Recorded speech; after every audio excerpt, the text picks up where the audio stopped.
Nah,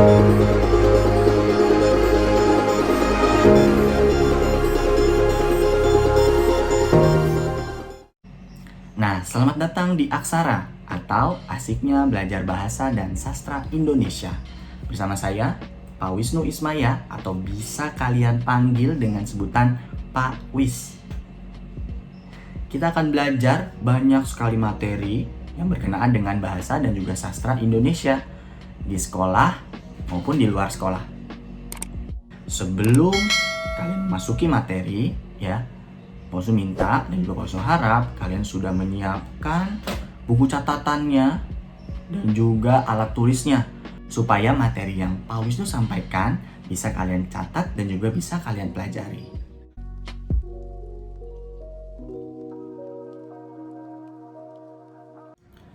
Baik, kita lanjutkan ke unsur intrinsik dari teks cerita fantasi.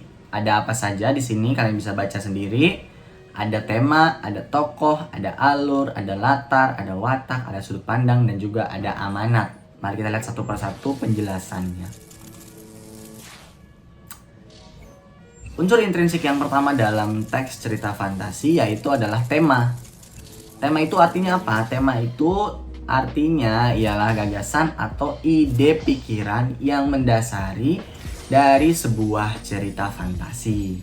Jadi, ide cerita yang terjadi dalam sepanjang cerita itu dimunculkan dan juga dilahirkan dari tema. Kita lanjutkan. Ada tokoh. Apa itu tokoh? Tokoh itu ialah pelaku atau pemegang peran dalam suatu cerita fantasi. Jadi tokoh ini dibagi atas dua. Yang pertama ada tokoh protagonis atau tokoh yang menjalankan masalah. Dan tokoh antagonis yaitu tokoh yang menimbulkan masalah. Maka dari itu kenapa tokoh protagonis kebanyakan berwatak baik? Karena dia sedang menjalankan masalah. Masalah yang mana?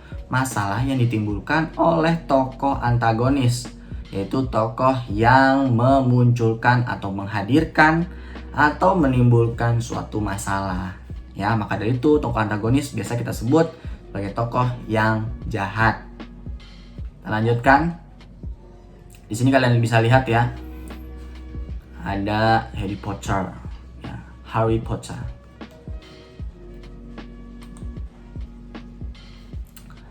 Kemudian berikutnya kalian bisa lihat di sini ada latar. Apa itu latar? Latar itu ialah keterangan tentang tempat, waktu, dan suasana yang terjadi dalam peristiwa yang ada di dalam cerita fantasi.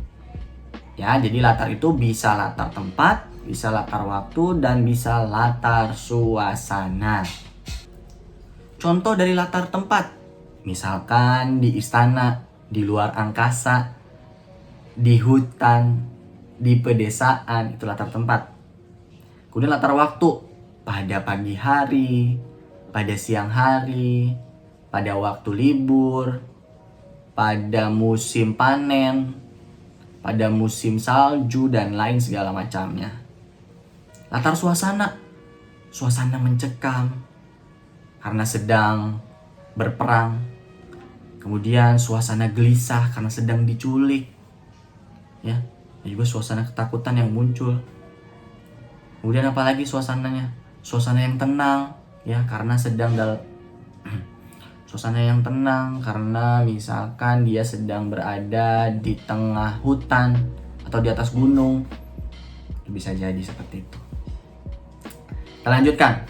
Unsur intrinsik yang berikutnya yaitu alur. Apa itu alur? Alur ialah jalinan peristiwa yang terdapat dalam suatu cerita.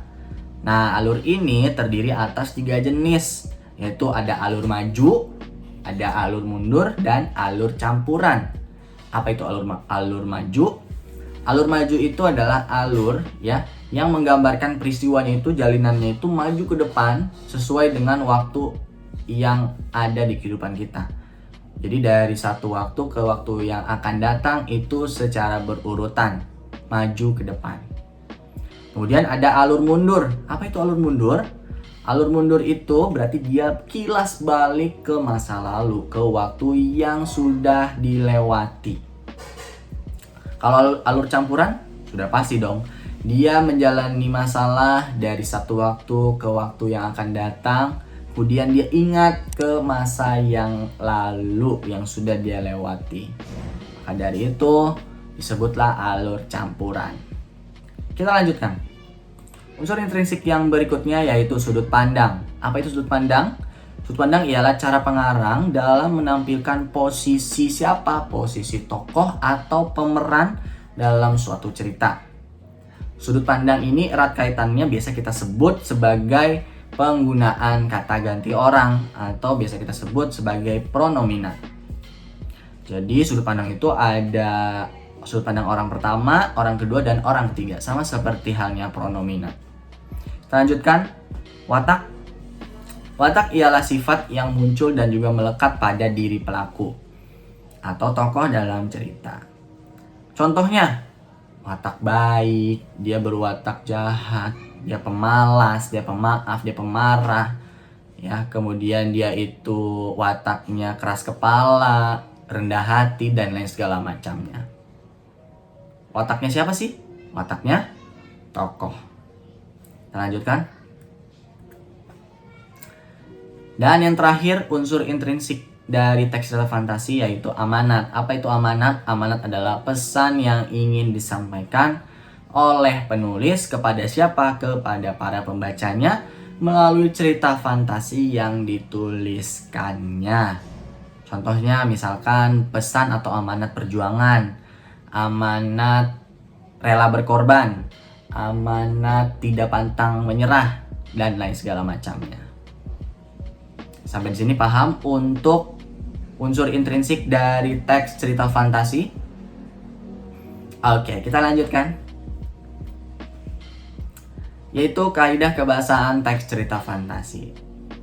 Ada berapa di sini? Ada 5. Yang pertama ada kata penghubung, yang kedua ada kata ganti orang, ada kutipan langsung, ada ungkapan keterkejutan, dan ada kata kerja.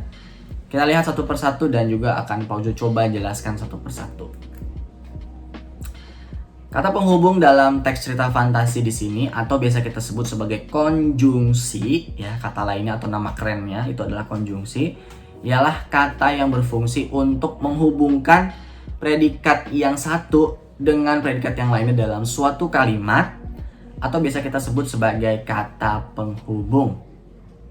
Nah, di dalam teks cerita fantasi ini, konjungsi digunakan biasanya adalah konjungsi urutan waktu. Contohnya apa? Konjungsi urutan waktu atau biasa kita sebut sebagai konjungsi temporal.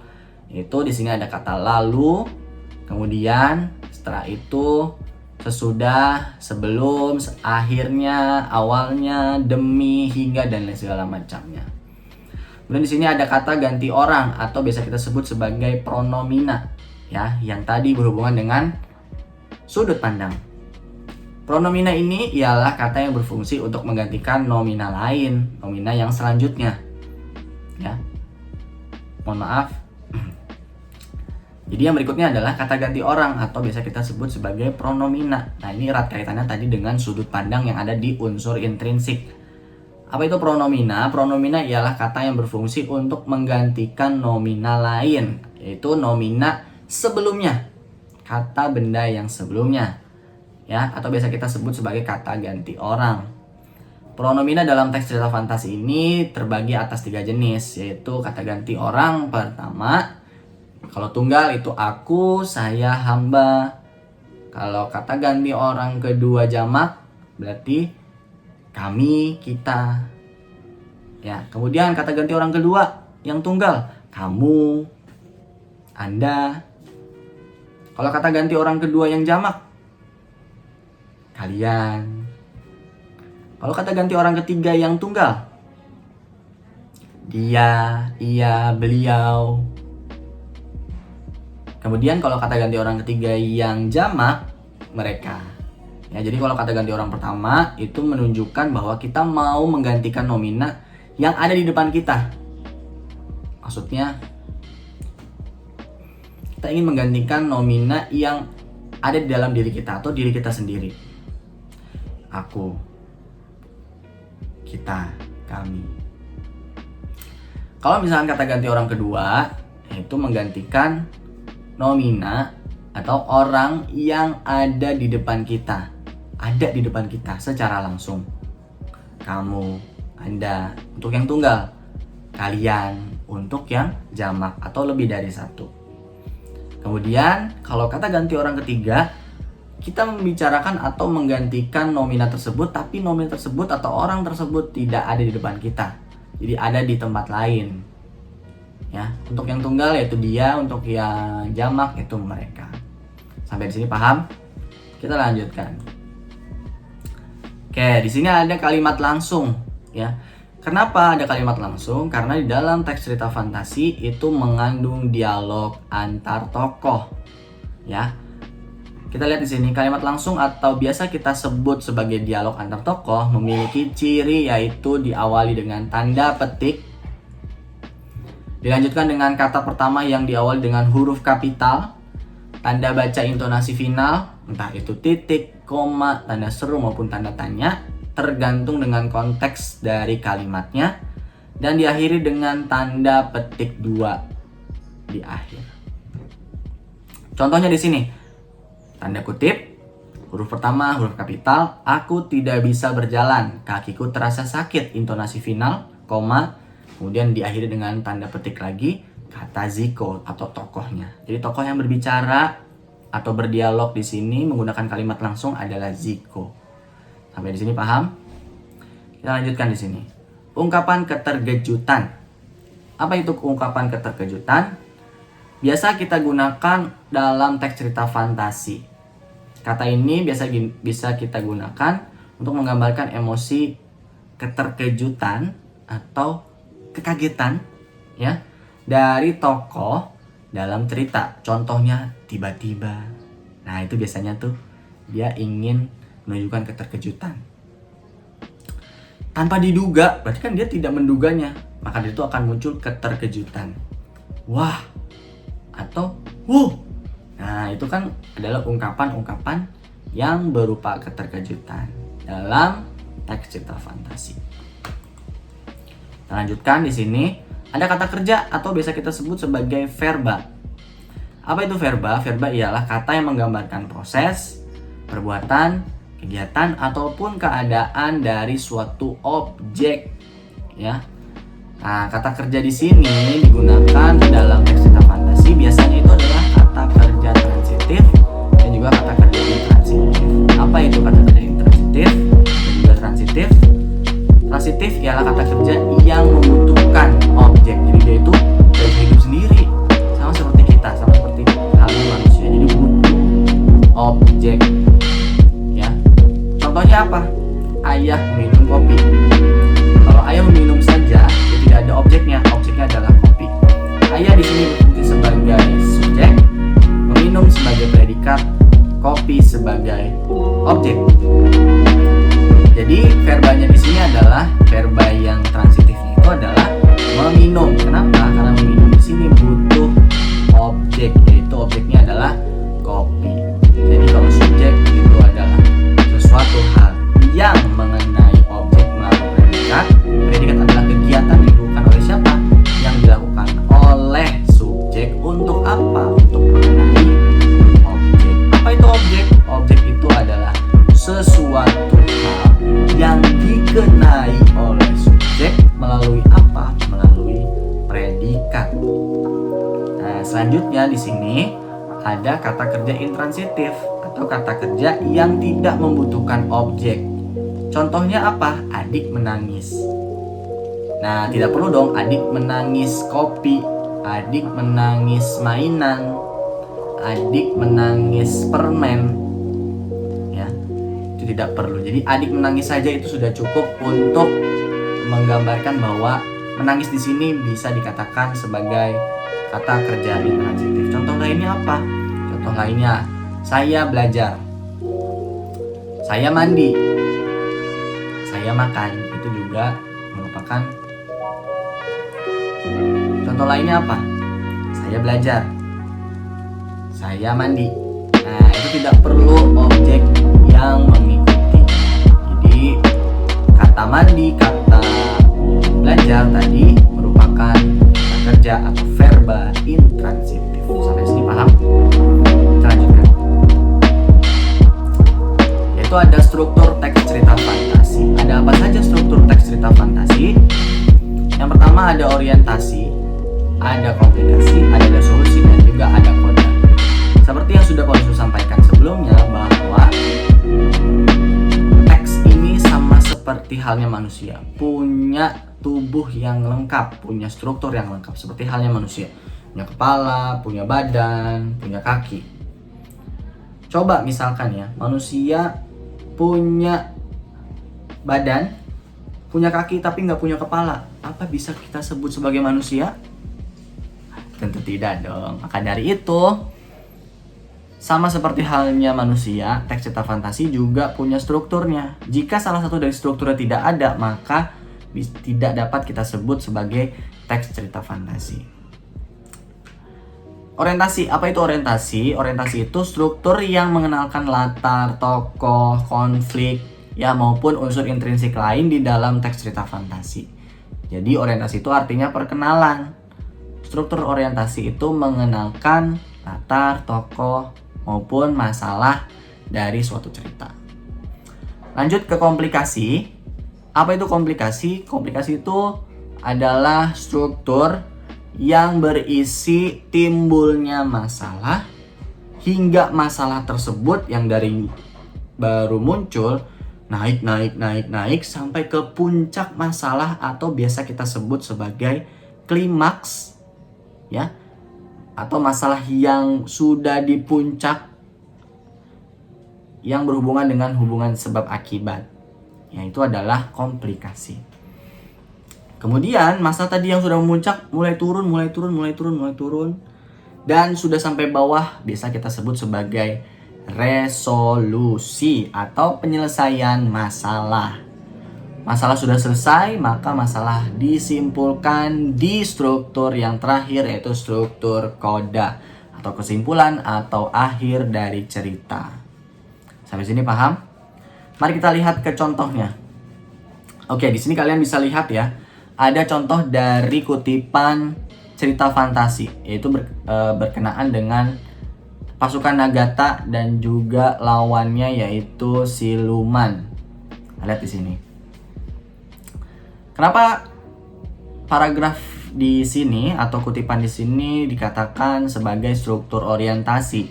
Karena di sini terdapat kata kunci dari orientasinya, yaitu di sini ada seluruh binatang di tanah Modo.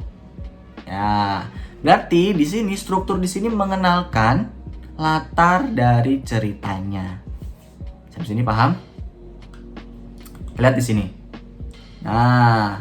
Kemudian di sini juga dikenalkan tokohnya, yaitu seluruh binatang yang gagah. Berarti menunjukkan selain tokohnya juga menunjukkan wataknya, yaitu gagah.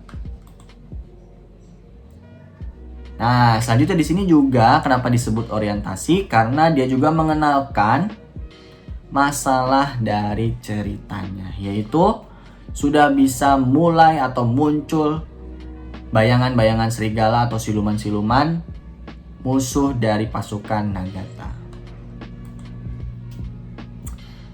Oke, di sini ada contoh dari komplikasi. Kalian lihat di sini ada 3 paragraf. Kutipannya masih cerita yang sama, yaitu cerita Nagata. Kalian lihat di situ. Kenapa disebut komplikasi? Tadi komplikasi pengertiannya adalah timbulnya masalah hingga masalahnya menuju puncak. Kita lihat di sini. Ada nggak ya ciri-ciri dari komplikasi? Oke, pasukan siluman serigala mulai menginjak Pulau Tanah Modo. Masalah mulai timbul, yaitu pasukan siluman yang mulai menginjak Pulau Tanah Modo. Ya, jadi masalahnya adalah serigala dengan Nagata. Kemudian berikutnya di sini mulai muncul dan juga menaik masalah yang ditimbulkan sampai ke puncak. Jadi pasukan terdepan dari binatang-binatang hutan, yaitu binatang dari pasukan Nagata, itu mulai masuk ke depan dan juga mengepung para serigala. Jadi masalahnya sudah di puncak. Nah, makin di puncak lagi di sini, para serigala malah menertawakan para binatang atau pasukan-pasukan Nagata, dan juga meremehkan. Di situ mulai muncul konflik-konflik ya, mulai memuncak konflik-konfliknya. Selanjutnya di sini ada resolusi atau penyelesaian dari masalah tadi ya. Serigala sudah mulai menyerang, kemudian menertawakan, dan juga sudah mulai terjadi peperangan antara pasukan Nagata dan juga pasukan dari serigala. Ya, kita lihat di sini kenapa disebut resolusi. Nah, di sini ada solusi atau penyelesaian dari masalahnya, yaitu Nagata memberi aba-aba untuk berhenti melempar ya bola api dan juga meminta pasukannya untuk mundur. Ya, supaya apa? Supaya masalahnya cepat selesai. Kemudian di sini agar lebih efektif lagi untuk menyelesaikan masalah, Nagata pun akhirnya turun tangan dan dia itu mengeluarkan api dari ekornya. Nah, kira-kira naga bisa ngeluarin api nggak ya kalau di kehidupan kita sehari-hari? Nggak ada ya. Kenapa? Karena tadi cerita fantasi mengandung daya hayal atau imajinasi. Lanjutnya.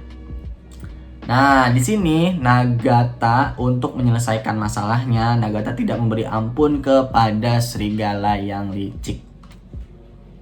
Terakhir di struktur Koda, yaitu penyelesaian masalah.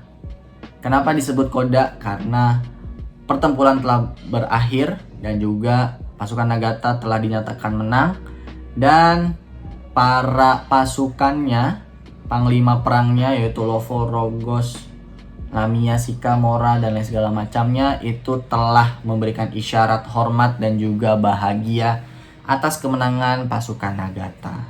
Itu adalah kesimpulannya atau Koda. Sampai di sini kalian paham ya apa yang sudah Pak Yusuf sampaikan. Semoga dapat bermanfaat dan juga bisa kalian pelajari di masa yang akan datang ya. Semoga bisa kalian catat, pelajari, dan juga jadikan bahan belajar untuk menghadapi ulangan-ulangan yang akan kalian hadapi.